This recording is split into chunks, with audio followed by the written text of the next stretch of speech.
फरमाते हैं, सरकार इरशाद फरमाते हैं, मैंने अपने बाद मर्दों पर औरत से बड़े किसी फितने को नहीं छोड़ा। समझ रहे? औरतें फितने की जड़ होती है। बाज औरतें इतनी हर्राफा होती है कि एक भाई को दूसरे भाई से मिलने नहीं देती। घर में लड़ाइयों का सबब औरतें बन जाती हैं, लड़ाइयों का सबब। और ऐसा सबब के दो भाई जो बचपन से साथ पले बड़े और शादी होकर के आई तो रातों रात ऐसा पढ़ाया कि दोनों के दरमियान दुश्मनी डाल दी, दोनों के दरमियान। और कोई मौका आ रहा तो ना ये उसकी शादी में जा रहे हैं ना वो इसकी शादी में जा रहा। क्यों? औरतों की वजह से। औरतों का हाल यह कि वो इतनी इतनी बात देखती कि उनने पहले हमसे नहीं की कि हमने पहले उनसे नहीं की, और अपनी जरा जरा सी अना के चक्कर में चचा भतीजों के दरमियान दुश्मनी डाल देती है, भाई भाई के दरमियान दुश्मनी डाल देती है, खानदान खानदान में दुश्मनी डाल देती है, यहाँ तक कि बाप बेटे में दुश्मनी डाल देती है। बाज वक्त तो ऐसा होता है कि एक बेटा अपने बाप से नहीं बोलता। ये हाल है कि वो बाप जिसने इससे बोलना सिखाया था उससे नहीं बोल लिया, बताओ। और ये सब फसाद होते हैं औरतों की वजह से। और ऐसी ऐसी औरतें हैं जो भाइयों भाइयों में फूट डाले पड़ी हैं,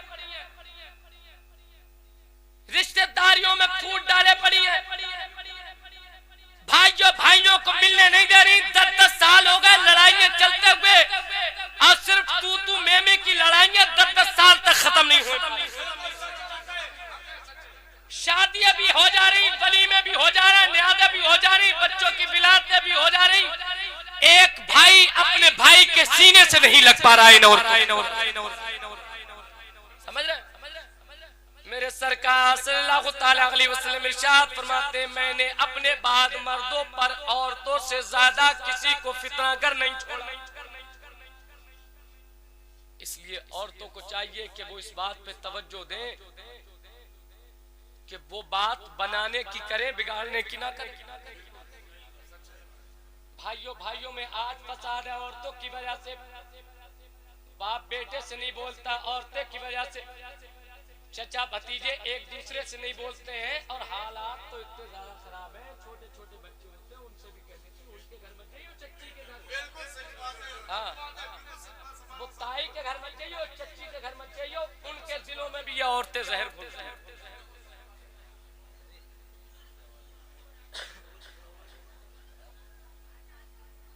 अरे ये हर जगह ही है, कोई नई बात थोड़ी है।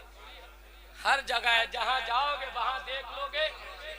10 खानदान पकड़ोगे, उनमें से 5 की लड़ाई होगी औरतों की। हाँ,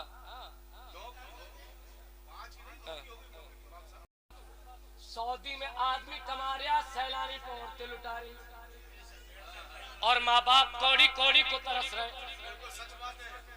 वहां औलाद वहां बेचारे कमा कमा के भेज रहे हैं, जहां औरतें हर 8वें दिन जोड़ा खरीद रही। और सास जो है, साल हो गए एक ही दुपट्टा ओढ़े हुए, उसे दूसरा दुपट्टा नसीब नहीं। और सुबह से शाम तक फोन पे लगे रहती है, शौहर बाहर है, पूरे महल्ले की नफरत है उसके दिल में से पिरोधी है। कहती आज तुम्हारी बहन ऐसे कह रही थी, आज तुम्हारी अम्मा ऐसे कह रही थी, आज तुम्हारी खाला ऐसे कह रही थी, आज वो तुम्हारे चचा का लौंडा आया वो ऐसा कह रहा, उसकी तो मुझे शक्ल ही बुरी लगती है, इतना कमीना वो है, उसने ये गिलास तोड़ दिया, वो परात फेंक दी, वो प्लेट फेंक दी। अब वो बेचारा गरीब वहां बैठा कमा रहा, और ये धीरे धीरे उसके दिल में बहन की, भाई की, चचा की, भतीजे की, सबकी, यहाँ तक के माँ बाप तक की नफरत डाल देती है। माँ बाप तक की नफरत जो है दिल में डाल देती है। माँ बाप, पहले माँ बाप का अजीज बच्चा था, माँ बाप से बहुत मोहब्बत करता था, और आज ये हाल है, इस औरत के पढ़ाने की वजह से वो अपनी माँ से बात नहीं करता। समझे? माँ से बात नहीं करता। वो माँ जिसने बोलना सिखाया, जिसने जिंदगी भर जो है सर्द रातों में पेशाब कर देता था तो इसे सूखे पे लिटाती थी तो भीगे में लेट जाती है। उस माँ के कितने एहसान है, वो माँ, उसका मकाम क्या है।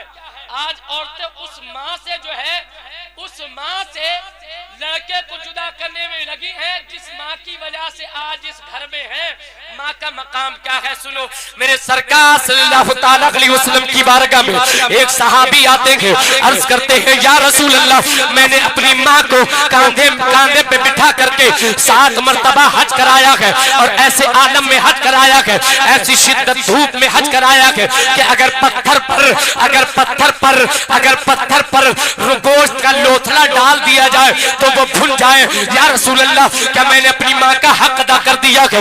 मेरे सरकार सल्लल्लाहु तआला अलैहि वसल्लम ने इरशाद फरमाते हैं, जब तू पैदा हुआ तो विलादत के वक्त जो तेरी माँ को दर्द ज़ा हुआ है उसमें से अभी एक का भी तूने दर्द नहीं, एक का भी तूने हक नहीं अदा कर पाया है।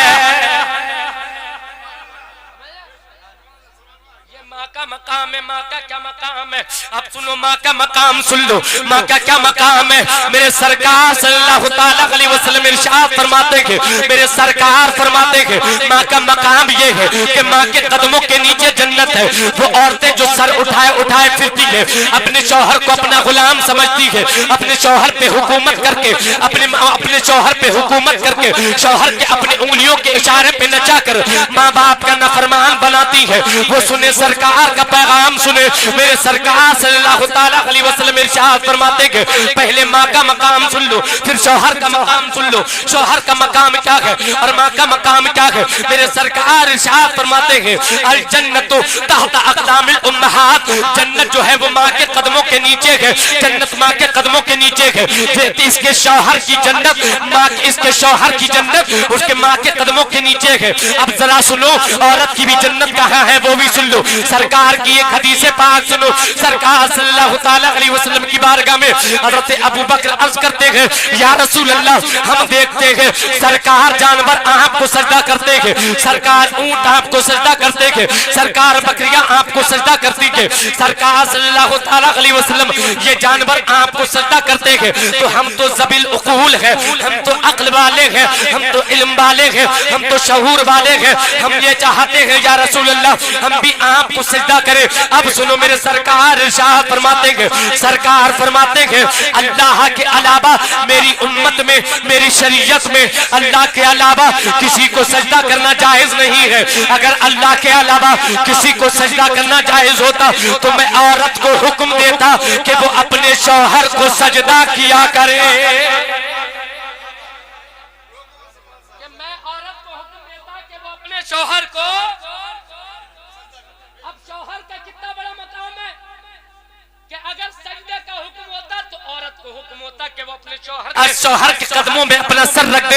अब वो शौहर जिसके कदमों में तेरी जन्नत है, वो शौहर जिसकी इताअत में तेरी जन्नत है, वो शौहर जिसकी फरमाबरदारी में तेरी जन्नत है, वो शौहर जिसके तहत रहने में तेरी जन्नत है, वो शौहर जिसकी बात सुनने में तेरी जन्नत है, जिसकी हर बात मानने में तेरी जन्नत है।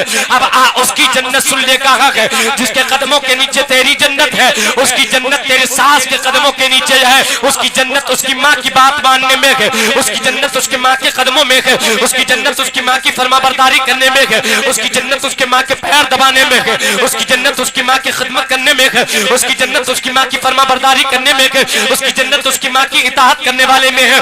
कितनी बदबख्त है वो औरतें जो अपने शौहर का मकाम नहीं समझती। जब शौहर का ये मकाम है कि उसके कदमों के नीचे जन्नत गए तो उस शौहर की जन्नत जिसके कदमों में है उसका मकाम क्या होगा, उसकी इताअत का आलम क्या होगा, उसकी फरमाबरदारी का आलम क्या होगा। औरतों सबक हासिल करो, तुम्हारी जन्नत जिसके कदमों में है उसकी जन्नत उस माँ के कदमों में है जिससे तू बदतमीजी से बात करती हुई नजर आ रही है, जिससे तू सख्त कलामी करती हुई नजर आ रही है, जिससे तू बदअखलाकी करती हुई नजर आ रही है, जिससे तू बदतमीजी करती हुई नजर आ रही है, जिससे तू लड़ती हुई नजर आ रही है, जिससे तू झगड़ा करती हुई नजर आ रही है। अल्लाह की कसम, अगर तू जन्नत पाना चाहती है तो जब तक तू उसे राजी नहीं करेगी जो तेरी जन्नत की भी जन्नत है सुभान अल्लाह हजरत, माशाअल्लाह, सुभान अल्लाह, सुभान अल्लाह, अल्लाह पाक सलामत रखे, बहुत सुभान अल्लाह, माशाअल्लाह, सुभान सुभान, माशाअल्लाह, जो तेरी जन्नत की भी जन्नत है। क्या